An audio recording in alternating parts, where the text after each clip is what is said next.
proklamasi. Kami, bangsa Indonesia, dengan ini menyatakan kemerdekaan Indonesia. Hal-hal yang mengenai pemindahan kekuasaan dan lain-lain diselenggarakan dengan cara saksama dan dalam tempo yang sesingkat-singkatnya. Jakarta, 17 Agustus 1945, atas nama bangsa Indonesia, Soekarno, Hatta.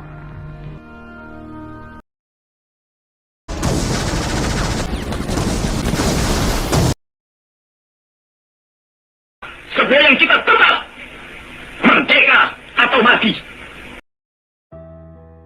Soekarno dan Muhammad Hatta atas nama bangsa Indonesia telah menyatakan proklamasi kemerdekaan pada tanggal 17 Agustus 1945 di Jakarta.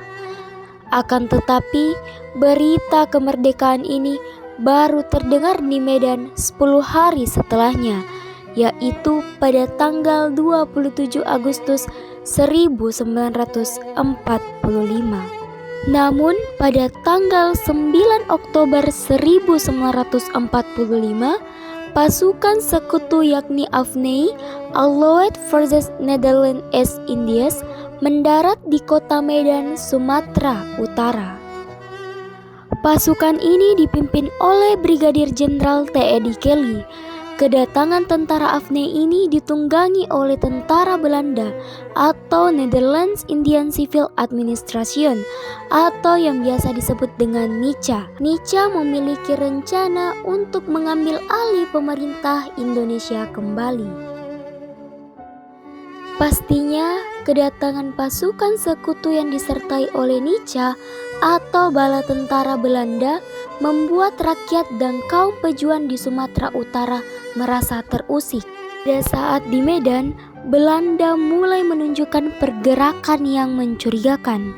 NICA mengumpulkan para mantan serdadu Belanda di Medan untuk membentuk kembali kekuatan militer mereka. Para pemuda di Medan pun segera mengambil sikap, dimotori oleh Ahmad Tahir yang pernah bergabung dengan tentara sukarela Gyugun pada masa pendudukan Jepang.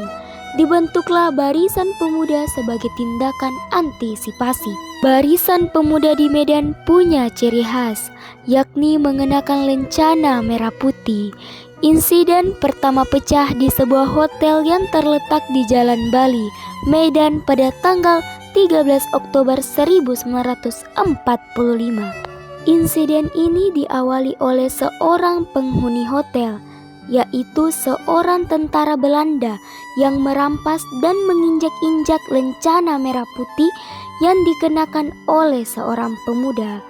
Akhirnya, hotel tersebut diserang dan dirusak oleh pemuda. Insiden lencana inilah yang menjadi awal pecahnya pertempuran Medan Area.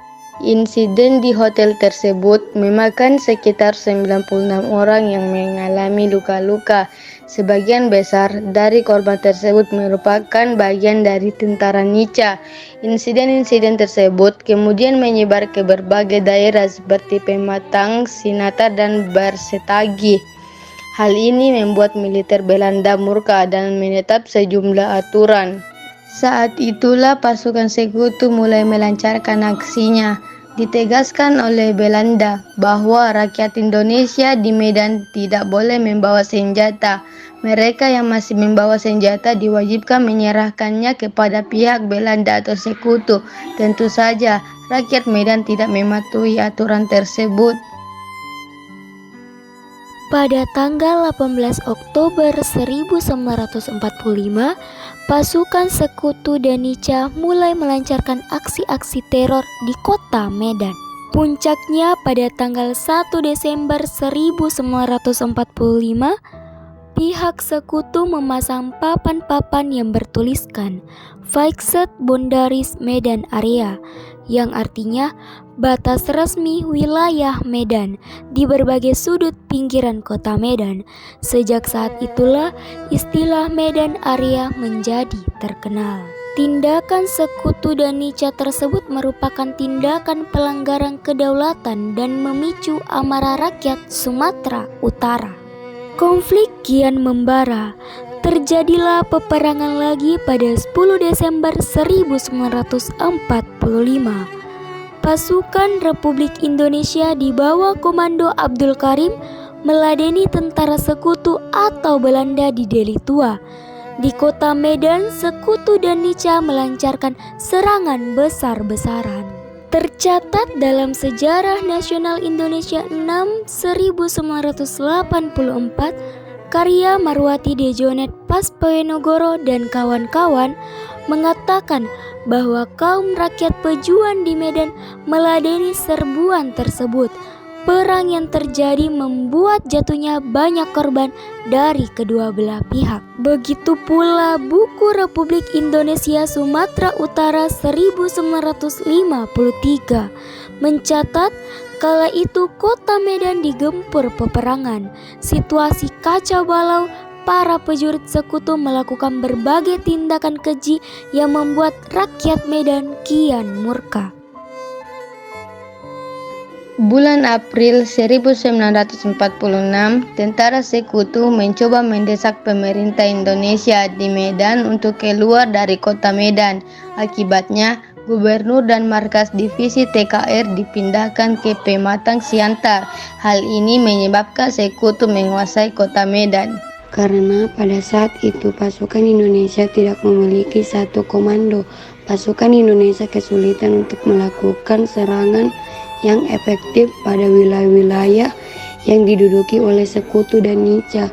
Akhirnya, tanggal 10 Agustus 1946 diadakan pertemuan di tebing tinggi guna membicarakan usaha untuk merebut kembali wilayah-wilayah yang telah dikuasai Sekutu. Pertemuan tersebut dihadiri oleh para komandan pasukan yang sedang berjuang di Medan Area.